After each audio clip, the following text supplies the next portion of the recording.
Hello friends, मागील लेक्चरमध्ये आपण पेअर ऑफ स्ट्रेट लाईनचे सगळे एक्सरसाइज मधले एक्झाम्पल्स आपण कव्हर केलेले आहेत, बरोबर ना? आणि मी तुम्हाला म्हटलं होतं की एक्सरसाइज मधले म्हणजे अगदी पहिल्या एक्सरसाइज पासूनचे जे एक्झाम्पल्स आहेत ती एक्झाम्पल्स सॉल्व्ह करत असताना त्याच टाईपची किंवा त्याला पॅरलल असणारे जे मिसलेनियस मधले एक्झाम्पल्स आहेत तीही आपण सोडवलेले आहेत आणि त्याबरोबर काही एक्झाम्पल्स मी तुम्हाला होमवर्कला पण दिलेले आहेत, बरोबर ना?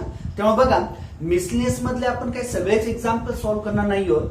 जी एक्झाम्पल्स थोडीशी वेगळे आहेत, बरोबर, म्हणजे त्या टाईपचे एक्झाम्पल्स आपण अगोदर सोडवले नसतील तर ती एक्झाम्पल्स मी इथं सोडवून देणार आहे, बरोबर ना? म्हणजे तुम्हाला जर काही डाऊट्स असतील तर तुम्ही मागचे लेक्चर्स बघा माझे पेअर ऑफ स्ट्रेट लाईनचे. त्या लेक्चर्समध्ये तुम्हाला एक्झाम्पल सगळ्या टाईपचे एक्झाम्पल्स कव्हर झालेले आहेत.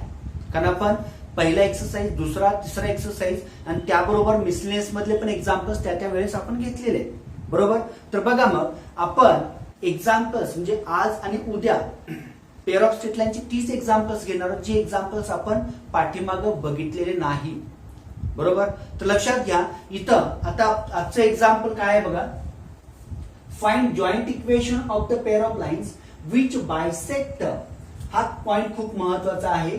Bisect angle between the lines given by x square plus 3xy plus 2y square is equals to 0. आता बघा ना, अँगल बायसेक्ट करणं म्हणजेच काय, त्या अँगलचे दोन इक्वल पार्ट्स, बरोबर? आणि तुम्हाला अँगल बायसेक्टरची प्रॉपर्टी माहित असली पाहिजे, त्याबरोबर परपेंडिक्युलर बायसेक्टरची पण प्रॉपर्टी माहित असली पाहिजे. तर बघा, मग अँगल बायसेक्टर हा कन्सेप्ट काय आहे. समजा इथे एखादा अँगल दिलेला आहे, समजा हा अँगल ABC आहे, बरोबर ना? आता या अँगलचा जेव्हा मी अँगल बायसेक्टर, समजा हा BD हा अँगल बायसेक्टर आहे असं म्हणतोय, याचा अर्थ काय, this segment BD divide angle ABC in 2 equal parts, बरोबर? आणि त्याबरोबर आणखी एक प्रॉपर्टी काय बघा, त्या अँगल बायसेक्टर वरचा कुठलाही पॉइंट जर तुम्ही घेतलात, एनी पॉइंट, समजा इथं मी समजा एखादा P हा पॉइंट घेतला, तर हा पॉइंट P BA पासून पण आणि BC पासून पण कसं असणार आहे बघा, इक्वल डिस्टन्स वरती असणार आहे. लक्षात घ्या, म्हणजे जर समजा तुम्ही या पॉइंट P पासून AB वरती परपेंडिक्युलर टाकलात, पॉइंट P पासून BC म्हणजे त्या अँगलच्या साइड वरती जर तुम्ही परपेंडिक्युलर टाकला तर हे डिस्टन्स कसं असणार आहे, सेम असणार आहे, बरोबर? तर ही प्रॉपर्टी खूप महत्वाची बाळांनो, कारण याच प्रॉपर्टीचा यूज करून आपल्याला हे एक्झाम्पल सॉल्व्ह करायचं आहे. म्हणजे अँगल बायसेक्टर वरील कुठलाही पॉइंट त्या अँगल्सच्या साइड्स पासून कसा असतो, इक्वल डिस्टन्स वरती असतो, बरोबर? आणि त्यानंतर तुम्हाला परपेंडिक्युलर डिस्टन्सचा एक फॉर्म्युला माहित असला पाहिजे. कोणता तो फॉर्म्युला बघा, इथं समजा पॉइंट आहे Px1 y1 आणि या पॉइंट पासून मी काय केलेलं बघा, या लाईन वरती परपेंडिक्युलर टाकलेला आहे. मग या लाईनचं इक्वेशन समजा असं असेल, ax plus by plus c is equals to 0. आता बघा इथं काय आहे, ax plus by plus c बरोबर 0 हे या लाईनचं इक्वेशन आहे. या लाईन वरती पॉइंट P x1 y1 पासून काय केलेलं, परपेंडिक्युलर टाकलेलं असेल, तर हे परपेंडिक्युलर डिस्टन्स आपण कसं फाइंड आउट करतोय, युजिंग द फॉर्म्युला. तर त्या परपेंडिक्युलर डिस्टन्सचा फॉर्म्युला आहे बघा, काय formula, ax1 by1 plus c divide by square root मध्ये a square plus b square. म्हणजे काय केलं तुम्ही, इथं ax plus by plus c बरोबर 0 या लाईनच्या इक्वेशन मध्ये तुम्ही x च्या जागी x1, y च्या जागी y1 ठेवलात, बरोबर? आणि plus c upon root a square plus b square. a म्हणजे x चा कोइफिशियंट आहे लाईनच्या इक्वेशन मधला, x चा कोइफिशियंट a आणि y चा कोइफिशियंट b, त्यांचा स्क्वेअर, त्यांची sum inside a square root sign, बरोबर? तर हे कन्सेप्ट, हा पॉइंट आणि हा दुसरा पॉइंट, हे दोन कन्सेप्ट जर तुम्हाला माहित असतील तर या टाईपचं कुठलंही एक्झाम्पल असेल अँगल बायसेक्टरचं, तर ते एक्झाम्पल तुम्ही इझिली सॉल्व्ह करू शकताय. पहिला कन्सेप्ट काय आहे, अँगल बायसेक्टर वरचा कुठलाही पॉइंट अँगल्सच्या साइड्स पासून कसा असतो, इक्वल डिस्टन्स वरती असतो. आणि दुसरा जो पॉइंट आहे की perpendicular distance of line from the point is given by ax1 plus by1 plus c divide by square root मध्ये a square plus b square. तर हे 2 पॉइंट्स तुम्हाला माहित असले पाहिजे.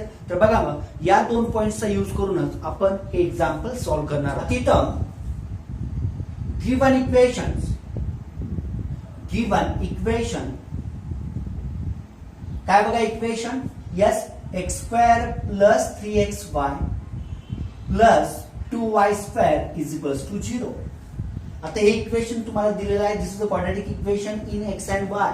आता मग इथं तुम्हाला हे जॉईंट इक्वेशन दिले. सगळ्यात पहिला तुम्हाला काय केलं पाहिजे, त्याचं सेपरेट इक्वेशन तुम्हाला फाइंड आउट केलं पाहिजे. तर बघा मग याचं सेपरेट इक्वेशन आपण फाइंड आउट करू शकतोय. काय करणार, 2 हा प्रोडक्ट असला पाहिजे आणि 3 ही sum. What are the factors, 2 into 1 2 येतं आणि 2 plus 1 किती येणार आहे, 3 येणार आहे, बरोबर ना. तर म्हणून मग याचे फॅक्टर्स काय होतात बघा, x² plus 2xy plus xy plus 2y² is equals to 0. बघा मी तर काय म्हटलं, 2 हा प्रोडक्ट आणि सम किती 3, फॅक्टर्स 2 आणि 1. एवढं सोपं आहे. क्वाड्रॅटिक इक्वेशनचाच कन्सेप्ट या ठिकाणी यूज केलेला आहे, फॅक्टरायझेशन मेथड, बरोबर ना. तुम्हाला आठवतं का बघा, असेच homogeneous equation of degree 2 in x and y आपण याच फॉर्मने सोडवलेले आहेत. याच पद्धतीचा यूज करून y² चा, समजा x² चा कोएफिशियंट अदर दॅन 1 असेल तर तो कोएफिशियंट आणि y² चा कोएफिशियंट यांचा प्रोडक्ट, आणि मग नंतर तुम्हाला असे 2 फॅक्टर्स फाइंड आउट करायचे ज्यांचा प्रोडक्ट तितका आणि ज्यांची सम xy च्या कोएफिशियंट इतकी येईल, बरोबर. तर या पद्धतीने आपण एक्झाम्पल सोडवलेले आहेत. इथंही आपण तेच केलेलं आहे. मग तुम्ही तर काय करा बघा, या दोघांची पेअर घ्या, या दोघांची पेअर घ्या, बरोबर. आणि मग याच्यातून तुम्ही काय कॉमन घेऊ शकता बघा, x² प्लस 2xy मधून, yes, taking x as a common factor, what remains x plus 2y आणि plus here which is the common factor, yes, taking y as a common factor, x plus 2y is equals to 0. आणि बघा x plus 2y पुन्हा मी common घेतोय, x plus 2y आणि राहिलं काय, x plus y is equals to 0. म्हणजे मग त्या 2 लाईन्स कोणत्या असणार आहेत बघा, that two lines are, what are that 2 लाईन्स. पहिली लाईन असणार आहे x plus 2y is equals to 0 आणि दुसरी असणार आहे x plus y is equals to 0. आता इथे जर बघितला तर तुमच्या लक्षात येईल, या दोन्ही लाईन्सच्या इक्वेशन मध्ये कॉन्स्टंट टर्म कशी आहे, अब्सेंट आहे, बरोबर ना. मग जर कॉन्स्टंट टर्म अब्सेंट असेल तर तुम्हाला माहित आहे या दोनही लाईन्स ओरिजिन मधूनच पास होणार आहेत, बरोबर. मग ही पण लाईन आणि ही पण लाईन ओरिजिन मधून पास होणार आहेत. आणि तुम्हाला काय करायचंय बघा, त्या 2 लाईन्स ज्या ओरिजिन मधून पास होत आहेत त्यांच्यामधला जो अँगल असणार आहे त्या अँगल बायसेक्टर्सचं तुम्हाला काय करायचंय, जॉईंट इक्वेशन फाइंड आउट करायचं आहे, बरोबर. तर मग मी आता याची डायग्राम काढतोय म्हणजे तुमच्या लक्षात येईल की नेमकं आपल्याला काय करायचं आहे. तर बघा व्यवस्थित लक्षात यायला पाहिजे. डायग्राम अगोदर समजते का बघा. तुम्हाला हे जे जॉईंट इक्वेशन दिलेलं आहे,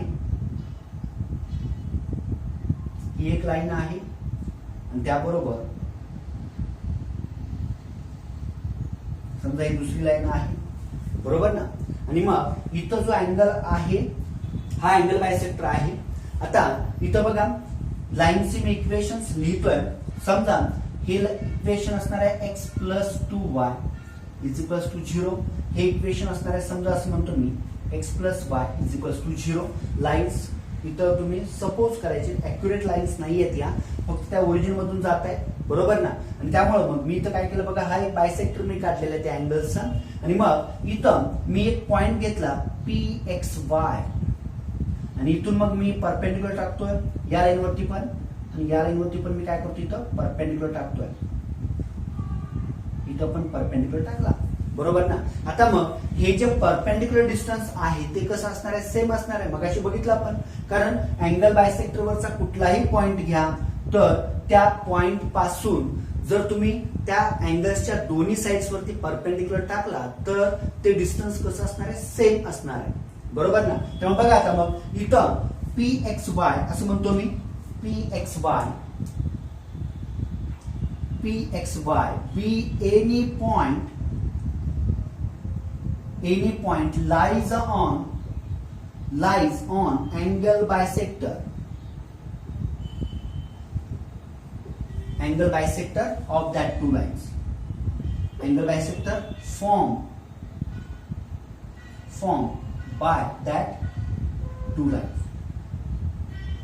कळतो का बघा, त्या दोन लाईन्स मुळे जो अँगल तयार झालेला त्या अँगल बायसेक्टर वरचा PXY हा पॉइंट आहे, बरोबर ना. आता मग मला सांगा, मग अशी आपण बघितलं ax plus by plus c बरोबर 0 हे जर लाईनचं इक्वेशन असेल, x1 y1 या पॉइंट पासून जर तुम्ही परपेंडिक्युलर टाकलं असाल तर तुम्ही काय करायचं, x च्या जागी x1 y च्या जागी y1 अपॉन रूट मध्ये काय x चा कोएफिशियंट त्याचा स्क्वेअर प्लस y चा कोएफिशियंट त्याचा स्क्वेअर. आता मग मला सांगा, इथं जर परपेंडिक्युलर डिस्टन्स मी असं म्हणतोय काय येणार आहे, मग perpendicular distance of this suppose this is L1 and this is L2.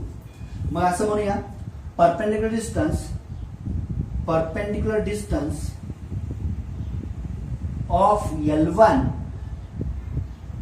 From PXY is L1 या लाईनचं PXY पासूनचं परपेंडिक्युलर डिस्टन्स काय येणार आहे बघा. यस, डिस्टन्सचा फॉर्म्युला काय असेल बघा, D is equals to x plus 2y आणि डिवाइड बाय स्क्वेअर रूट मध्ये काय येणार आहे, x चा कोएफिशियंट 1 त्याचा स्क्वेअर, y चा कोएफिशियंट 2 त्याचा स्क्वेअर, म्हणजेच किती येणार आहे बघा, हे perpendicular distance x plus 2y divide by square root मध्ये 1 प्लस 4 दॅट मीन्स 5 हा आला D1. याला मी D1 म्हणतोय. आणि तसंच परपेंडिक्युलर डिस्टन्स पुढचं perpendicular distance of line L2 from PXY is काय येणार बघा, दॅट इज D2 सपोज. ते सुद्धा परपेंडिक्युलर डिस्टन्स काय येणार आहे, x च्या जागी x, y च्या जागी y म्हणजे x plus y divide by square root मध्ये x चा कोएफिशियंट 1 त्याचा स्क्वेअर, y चा कोएफिशियंट 1 त्याचा स्क्वेअर, म्हणजेच किती आला होते x plus y divide by किती root 2 that is a D2, बरोबर ना. आणि आपल्याला माहित आहे any point lies on that angle bisector is equidistance from that two lines.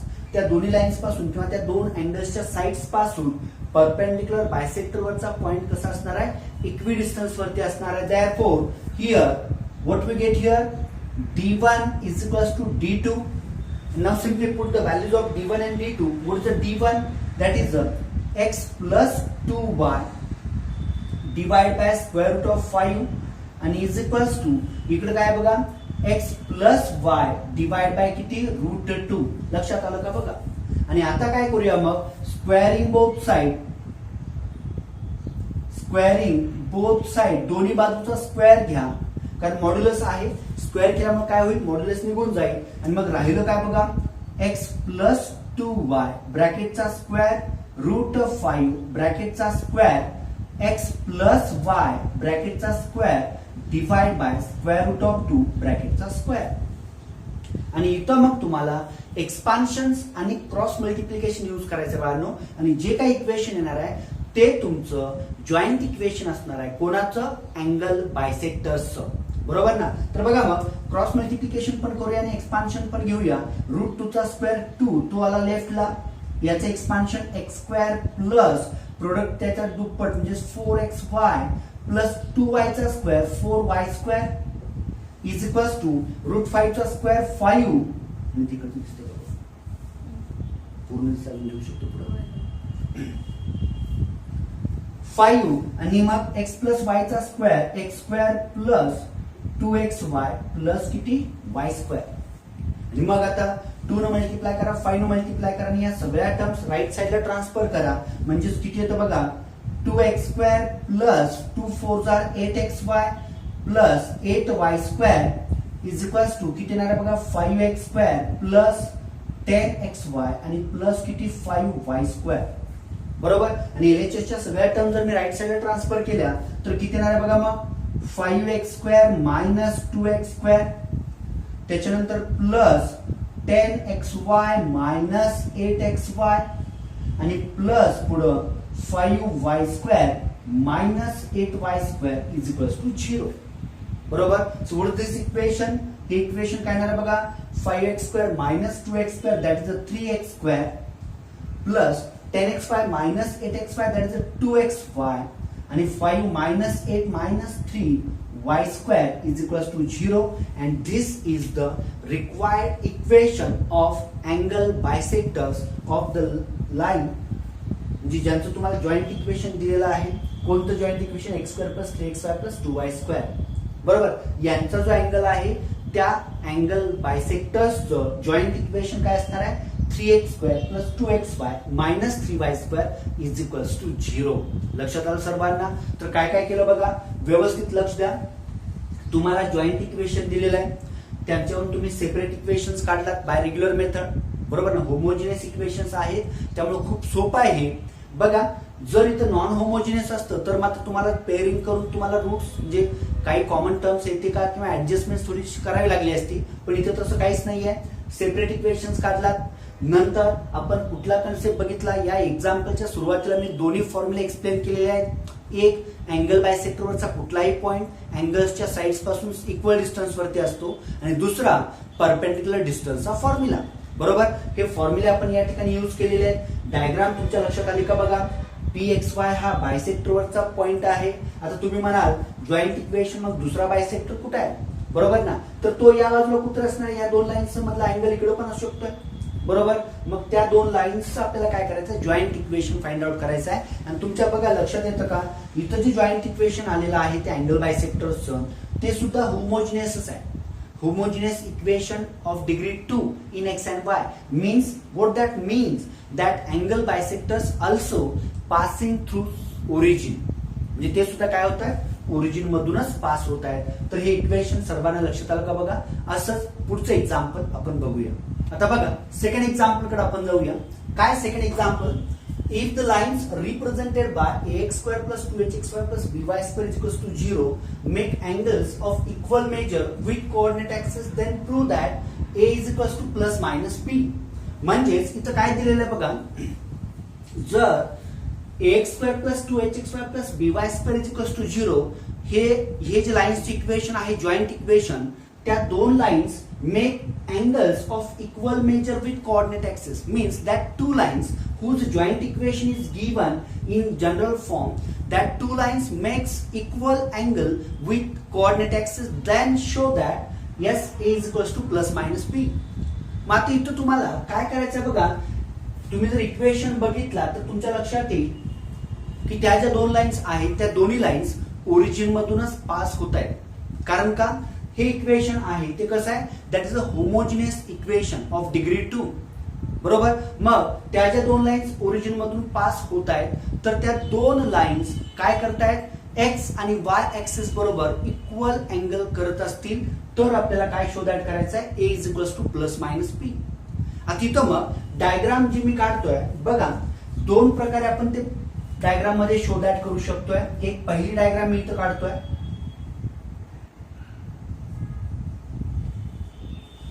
आणि त्यानंतर दुसरी diagram.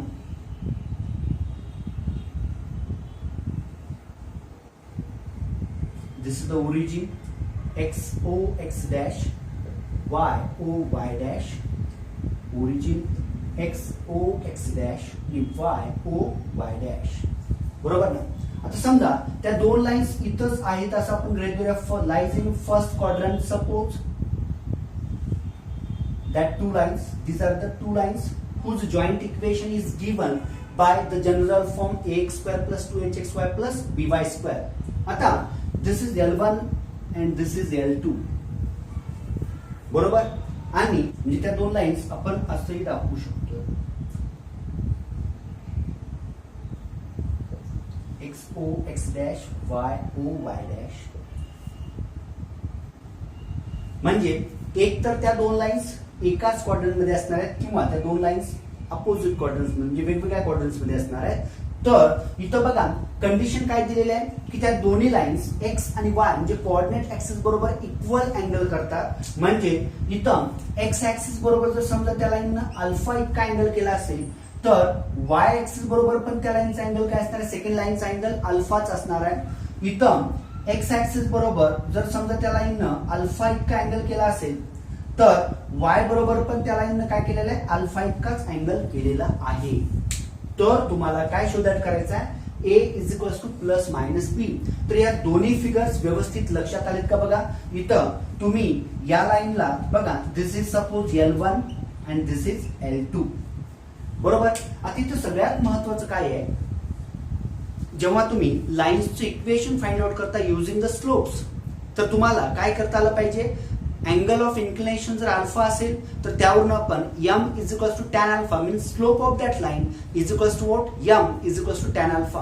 And using that slope we find equation of that line. म्हणजे स्लोप इंटरसेप्ट फॉर्म मध्ये इंटरसेप्ट असणार नाही, तर तुम्हाला तिथं काय करायचं बघा, ते equation y is equal to mx च्याच फॉर्म मध्ये येणार आहे. बरोबर. y is equal to mx plus c, where c is a y intercept, but this line passing through origin, so no y intercept is there, so y is equals to mx याच form मध्ये ते equations असणार आहे. मग इथं तुम्हाला नक्की angle of inclination त्या दोन्ही लाईन्सचा घ्यायचा आहे. बघा, L1 चा अँगल ऑफ इन्क्लिनेशन अल्फा आहे, तर L2 चा angle of inclination, what is mean by angle of inclination, angle of inclination means angle made by that line with positive direction of x axis. बरोबर. तर मग इथं तो angle L1 चा angle alpha असेल तर L2 चा काय असणार आहे, दॅट इज π/2 मायनस किती, alpha.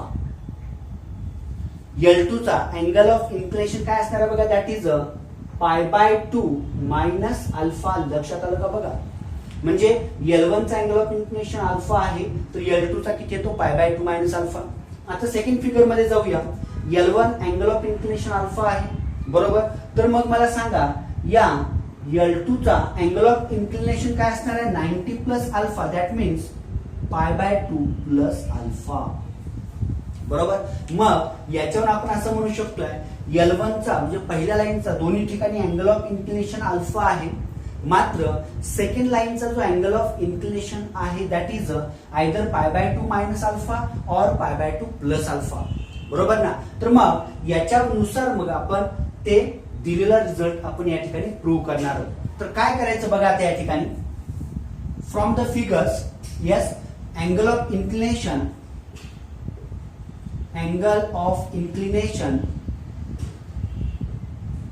Of L1 is alpha. आणि फ्रॉम बोथ द डायग्राम्स, दोन्ही डायग्रामचा जर विचार केला, सिमिलरली angle of inclination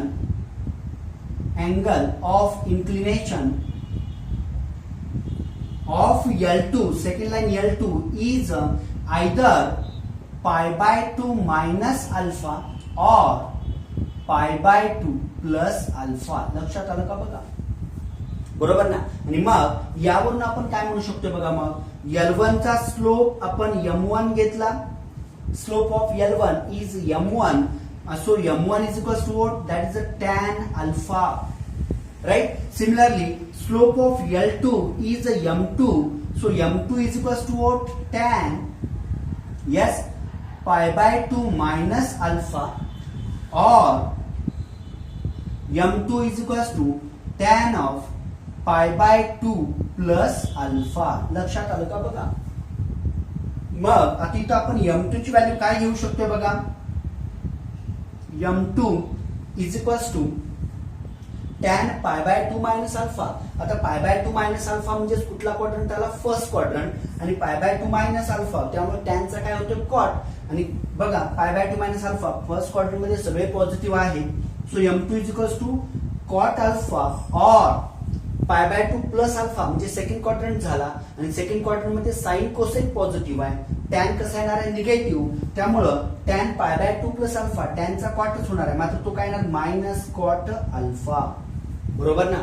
मग इथं आपण काय म्हणू शकतो बघा, m2 जो आहे m2 is equals to yes cot alpha और मायनस कॉट अल्फा. बरोबर. लक्षात आलं का बघा सर्वांना. बरोबर. आता त्याच्यानंतर मग मी इथं काय म्हणतो बघा, therefore m1 into m2, आता त्या दोन स्लोप्सचा जर मी प्रोडक्ट घेतला, m1 फिक्स आहे, दॅट इज टॅन अल्फा, आणि m2 काय येतो, कॉट अल्फा. म्हणजेच काय, टॅन इंटू कॉट किती येणार आहे, 1, कारण आपल्याला माहित आहे cot alpha is a reciprocal of tan, so product of that 2 is equals to 1. और और म्हणतो मी m1 into m2 is equals to काय येणार बघा, tan alpha into minus cot alpha means that is -1. So what we get here? Therefore, m1 into m2 is equals to plus minus 1. हे लक्षात आलं का बघा सर्वांना. काय काय केलेलं बघा, दोन लाईन्स, त्या दोन्ही लाईन्स कोऑर्डिनेट ऍक्सिस बरोबर इक्वल अँगल करतायत. म्हणजे L1 अल्फा, L2 पण y बरोबर अल्फा. मग आपण y बरोबरचा अँगल इथं कन्सिडर न करता स्लोप साठी आपण काय करतोय, angle of inclination means angle made by that line with positive direction of x axis बघतोय. आणि तो अँगल किती येतो मग π/2 मायनस अल्फा. तसंच इथं पण अल्फा अल्फा असणार आहे. मग अल्फा अँगल ऑफ इन्क्लिनेशन सेकंडचा काय येतो π/2 प्लस अल्फा. आणि त्यावरून मग आपल्याला काय रिलेशन मिळालं, m1 m2 is equals to plus minus 1. बरोबर ना. आणि मग मला सांगा आता sum of the slopes is equals to -2h/b आणि product of the slopes is equals to a/b. So we know the relation between slopes and coefficient of x2 y2 आणि xy. बरोबर ना. तर बघा मग we know m1 into m2 is equals to a/b from the given equation, and therefore मग काय येतं, a/b is equals to plus minus 1. आणि मग मी इथं काय करतो बघा, b ट्रान्सफर केला उजव्या बाजूला. So a is equals to काय येतं, plus minus b, and that is the required proof.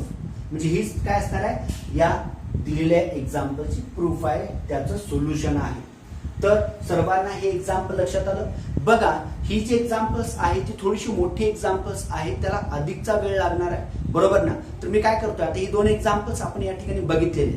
तर नेक्स्ट लेक्चरला याच्या पुढचे आणखी काही एक्झाम्पल्स आपण बघणार आहोत.